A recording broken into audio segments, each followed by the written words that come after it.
2024 সালের নির্বাচনে দ্বিতীয়বারের মতো মার্কিন প্রেসিডেন্ট হিসেবে নির্বাচিত হন ডোনাল্ড ট্রাম্প। তার এই জয়ের পেছনে বড় ভূমিকা রেখেছিলেন ল্যাটিনো ভোটাররা।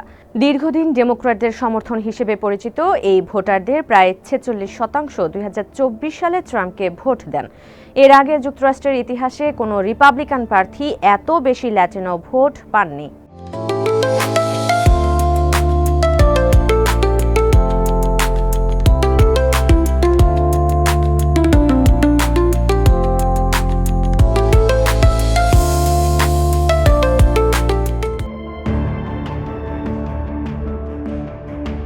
পিউ রিসার্চের তথ্য অনুযায়ী 2024 সালে ট্রাম্পকে ভোট দেওয়া ল্যাটিনোদের 93% অর্থনীতিকেই তাদের সবচেয়ে বড় সমস্যা মনে করেছিলেন।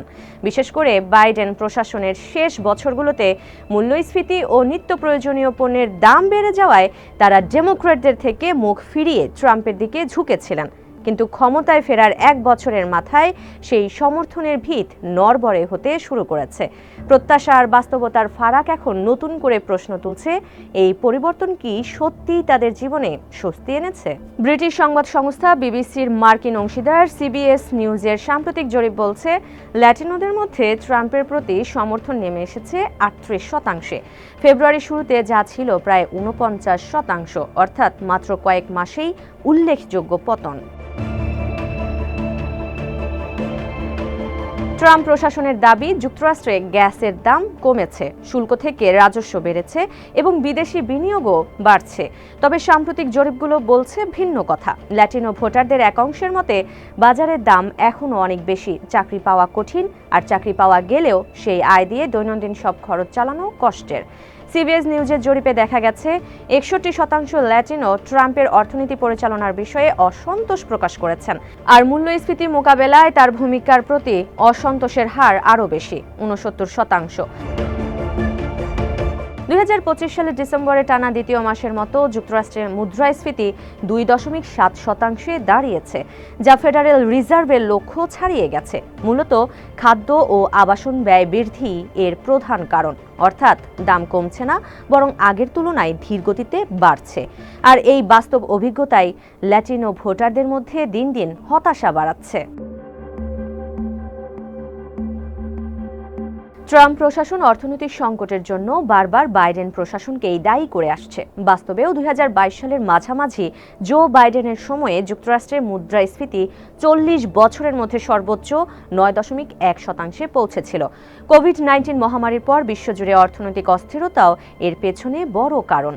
এই বিষয়ে ট্রাম্পের দাবি, বর্তমান পরিস্থিতি পুরোপুরি তার সরকারের সৃষ্টি নয়, তবে ল্যাটিনো ভোটারদের একটি অংশ এই যুক্তি মেনে নিলেও অনেকের ধৈর্য দ্রুত ফুরিয়ে আসছে। তারা এখন জানতে চাইছেন, গত এক বছরে তাদের জীবনে আসলেই কি কোনো বদল এসেছে? অর্থনীতির মতোই অভিবাসন বিষয়েও ল্যাটিনো ভোটারদের মনোভাব জটিল। ট্রাম্প প্রশাসনের সময় দেশজুড়ে আইসিসি অভিযান এবং নির্বাসন কার্যক্রম আবারও জোরদার হয়েছে। শুধুমাত্র 2024 সালের জানুয়ারি থেকে ডিসেম্বরের শুরু পর্যন্ত 6 লাখেরও বেশি মানুষকে যুক্তরাষ্ট্র থেকে বহিষ্কার করা হয়েছে। সিবিএস নিউজের জরিপে দেখা গেছে 70% ল্যাটিনো ট্রাম্পের অভিবাসন নীতির উপর অসন্তোষ প্রকাশ করেছেন, যা দেশের গড়ের চেয়ে অনেক বেশি। যদিও নির্বাসনের উদ্দেশ্য নিয়ে তাদের মধ্যে মতভেদ রয়েছে, তবুও 63% মনে করেন যেভাবে অভিযান চালানো হচ্ছে তা ঠিক নয়। বিশেষ করে ক্যালিফোর্নিয়ার মতো কৃষি প্রধান এলাকায় এর প্রভাব বেশি পড়েছে।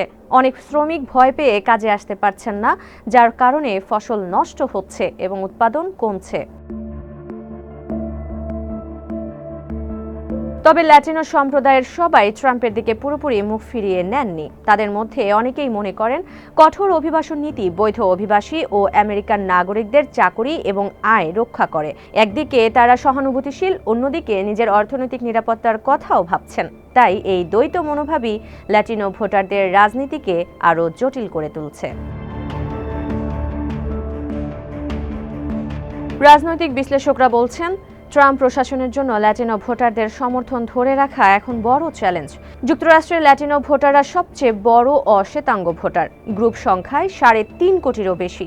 তারা নির্দিষ্ট কোনো দলের সঙ্গে খুব বেশি বাধা নয়, তাই সহজে মন পরিবর্তন করতে পারে। বিশেষজ্ঞদের মতে, যদি ল্যাটিনো ভোটাররা মনে করেন কোনো দল তাদের অর্থনৈতিক সমস্যা বোঝে না বা প্রতিশ্রুতি রাখছে না, তাহলে তারা সেই দল থেকে দ্রুত সরে যেতে দ্বিধা করেন না, সেটা হোক ডেমোক্রেটিক বা রিপাবলিকান।